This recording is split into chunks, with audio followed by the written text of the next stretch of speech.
Child doesn't hate you. Indlela uNkulunkulu akhulume ngayo to you, nendlela akhulume ngayo to your child, it may not be the same thing. And as a result, the communication kufanele isetshenzwe because kungenzeka ningazwani. And uma ningazwani ningana knowledge nizobulalana. Sekhona abafile, sekhona ababulewe, sekhona abadubulele, sekhona abagwazeni, sekhona abafile kulo mhlaba because of Isaac and because of ababoni ngokufana. Hallelujah. Amen. Umama nomntwana ababoni ngokufana.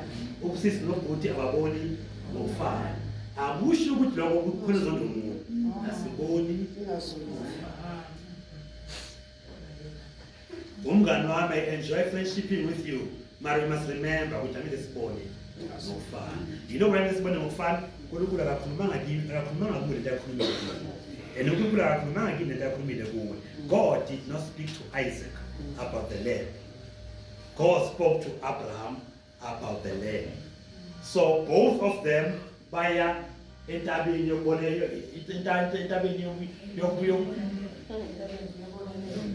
entabeni yokubonelelo. Both two baya khona, but with different perspectives. But akufanele ababulalane ngoba hallelujah.